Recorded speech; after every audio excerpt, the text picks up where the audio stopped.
Damn it. ఏంటిటా? కుండబద్దలు కొడతా అట్ట. నమస్కారం, కుండబద్దల ప్రేక్షకులకి స్వాగతం. జగన్ షర్మిల మధ్య రాజీ కుదిరిందా? వైఎస్ఆర్కి సంబంధించిన ఒక పాత ఫ్రెండ్ ఇద్దరి మధ్య రాజీ కుదిర్చాడు అని ఇప్పుడు బయటకు వస్తున్న సోషల్ మీడియాలో కూడా అడపాదడపా కనిపిస్తున్న ఈ వార్తల వెనుక నిజం ఎంతుంది? నిజంగా జగన్మోహన్ రెడ్డి షర్మిలకి మధ్య ఉన్న విభేదాల గురించి కానీ వాళ్ళ మధ్య ఉన్న ఆస్తి గొడవల గురించి కానీ అందరికీ తెలిసిందే. మరి ఇప్పుడు జగన్మోహన్ రెడ్డి మరి ఆస్తి పంపకాలు ఏమైనా చేయటం మూలాని బేరం కుదిరిందా? వాళ్ళిద్దరి మధ్య రాజీ కుదిరిందా? లేకపోతే షర్మిల ఇప్పుడు కాంగ్రెస్ పార్టీకి కూడా దూరంగా ఉండటం వెనక ఇలాంటి ఏదైనా కొన్ని పుకార్లు బయటకు వస్తూ ఉన్నాయా అనేది ఈ వీడియోలో పూర్తిగా మీకు అర్థమయ్యే విధంగా వివరించే ప్రయత్నం చేస్తాను. వీడియో నచ్చితే ఖచ్చితంగా లైక్ చేయండి, ఇంకా 10 మందికి షేర్ చేయండి. ఇక జగన్ షర్మిల ఇద్దరు ఆంధ్రప్రదేశ్ రాష్ట్రంలోనే రాజకీయాలకు దిగారు. ఇంతకు ముందు షర్మిల ఆంధ్రప్రదేశ్ రాష్ట్రంలో లేదు, తెలంగాణ రాష్ట్రంలో ఉంది. వైఎస్ఆర్ టీపీ పేరుతోటి ఒక పార్టీని పెట్టుకున్నారు. ఆ తర్వాత దాన్ని కాంగ్రెస్ పార్టీలో విలీనం చేసి ఆంధ్రప్రదేశ్ రాష్ట్ర కాంగ్రెస్ అధ్యక్షురాలుగా వచ్చారు. 2024 ఎన్నికల్లో కర్ణుడి చావుకి 100 కారణాలు అని చెప్పినట్టు జగన్మోహన్ రెడ్డి ఓటమికి షర్మిల కూడా ఒక కారణం.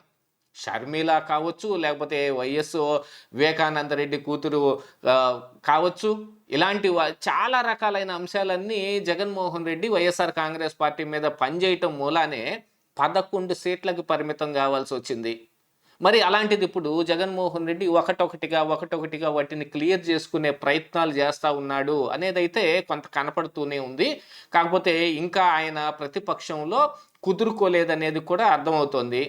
ఇప్పుడు కూటమి దూకుడుగా వెళ్తున్న వ్యవహారం మీద జగన్మోహన్ రెడ్డి ఆయన కొన్ని దాటవేత ధోరణితో, కప్పగంతులతోటి, కొన్ని లేనిపోనివి సృష్టించి మరీ ఆయన ఏదో ఒక రకంగా హైప్ తెచ్చుకునే ప్రయత్నం చేస్తుంటే మళ్ళీ వీళ్ళందరినీ కూటమి నాయకులు ఎగదోలితే తన పరిస్థితి ఏమిటి?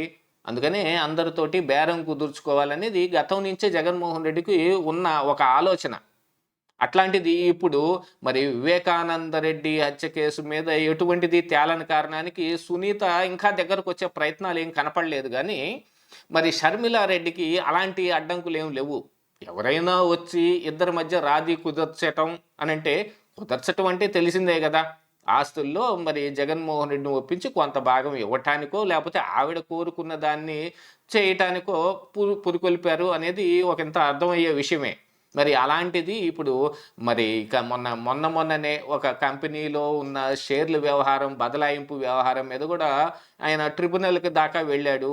అక్కడ మరి ఈ హైదరాబాద్ ట్రిబ్యునల్లో జగన్మోహన్ రెడ్డికి అనుకూలంగా తీర్పు వచ్చినప్పటికీ చెన్నై ట్రిబ్యునల్లో వాళ్ళకి అనుకూలంగా తీర్పు వచ్చింది.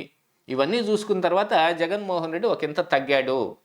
వైఎస్ఆర్ కాంగ్రెస్ పార్టీ ఇప్పుడు చాలా అట్టడుగు స్థాయిలో ఉంది. దాన్ని ఇప్పుడు పైకి లేపాలి అని అంటే వీళ్ళందరి సహకారం అవసరమే అని జగన్మోహన్ రెడ్డి ఫీల్ అవుతున్నట్టుగా కనపడుతోంది అనేది కొంతమంది రాజకీయ విశ్లేషకులు విశ్లేషిస్తూ ఉన్నారు.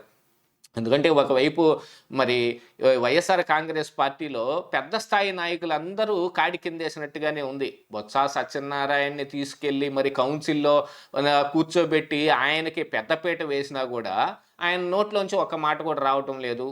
నిన్న మొన్న ఈ రాయలసీమ లిఫ్ట్ ఇరిగేషన్ మీద అనుకున్నాను ఒక ప్రెస్ మీట్ పెట్టాడు తప్ప ఇంకేం లేదు.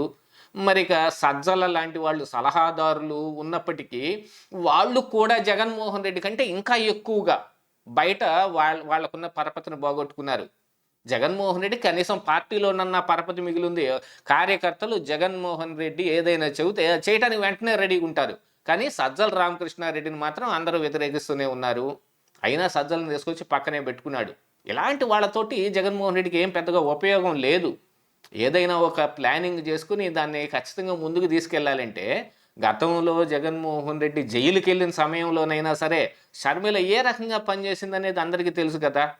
షర్మిల మీదనే మరి Jaganmohan Reddy YSR Congress party social media ట్రోలింగ్కి దిగినప్పటికీ గాను ఇద్దరి మధ్య కూర్చొని మాట్లాడుకుంటే మనస్పర్ధలు పోయే అవకాశాలు మెండుగా ఉన్నాయి.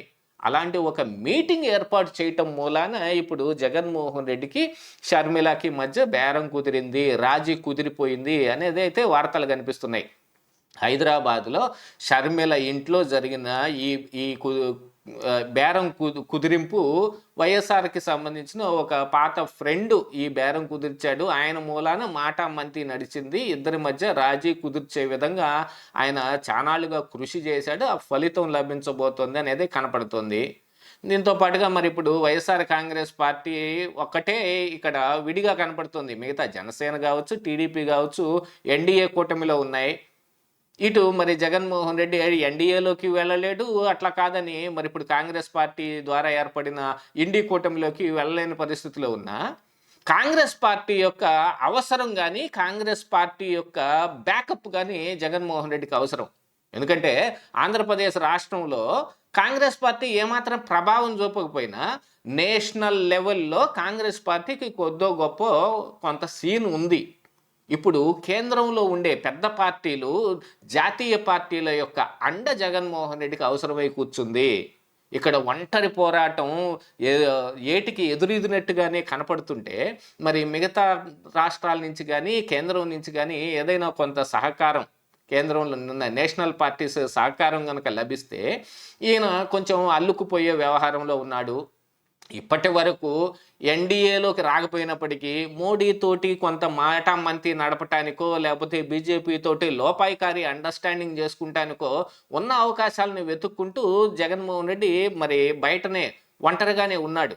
కానీ ఇప్పుడు ఆ ప్లేస్ని గతంలో అధికారంలో ఉన్న సమయంలో జగన్మోహన్ రెడ్డికి మోడీ కానీ, అమిత్ షా కానీ ఏ ప్లేస్ కేటాయించారో ఇప్పుడు లోకేష్ వచ్చి ఆ ప్లేస్ని రీప్లేస్ చేశాడు. అంటే జగన్మోహన్ రెడ్డికి ఇక డోర్స్ క్లోజ్. గతంలో బీజేపీ వాళ్ళు చెప్పారు చూడండి, తెలుగుదేశం పార్టీకి, ఎన్డీఏకి కానీ, బీజేపీకి కానీ ద్వారాలు మూసివేయబడ్డాయి అన్నట్టుగా ఇప్పుడు జగన్మోహన్ రెడ్డికి చెప్పనట్టుగా క్లోజ్ చేసేశారు.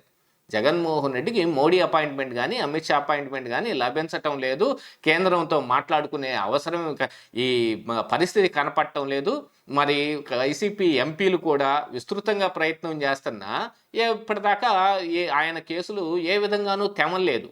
కానీ ఇక మీదట ఏదో ఒకటి జరగాల్సిన పరిస్థితి వచ్చి పడింది. ఇప్పుడు కూటమి కూడా ఇప్పుడు తెలుగుదేశం పార్టీయో జనసేన చూస్తూ ఊరుకోవు. జగన్మోహన్ రెడ్డి పాత కేసులను మళ్ళీ గెలికే ప్రయత్నం చేస్తాయి. రెడ్ బుక్ అంటే ఎక్కడో ఉండదు. రెడ్ బుక్ ఇలాంటి వాటిల్లోనే ఉంటుంది. అంబటి రాంబాబు చెప్పినట్టుగా రెడ్ బుక్లో 3 పేజీలు అయినాయి అంట. తర్వాత ఏమిటి అంటే తర్వాత ఇదిగో ఇలాంటివి ఉంటాయి.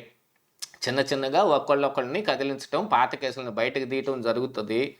మరి అలాంటి పరిస్థితుల్లో జగన్మోహన్ రెడ్డి ఏం చేయాలి అంటే జాతీయ పార్టీ అయిన కాంగ్రెస్ పార్టీ లాంటి వాళ్ళ అండ చూసుకోవాల్సిన అవసరం ఉంది. అలాంటిది ఇప్పుడు కాంగ్రెస్ పార్టీ అయినా సరే వైఎస్ఆర్ ఈ ఫ్రెండ్ ఎవరున్నారో ఆయన కాంగ్రెస్ పార్టీ మనిషి అయి ఉండొచ్చేమో ఆ బేరం కుదర్చడానికి. యాతావాత ఇద్దరి మధ్య బేరం కుదిర్చారు అనేదైతే కొంత నిజం, కొంత పుకారులాగా కనపడుతోంది. ఇదే ఈరోజు కుండబద్దలు.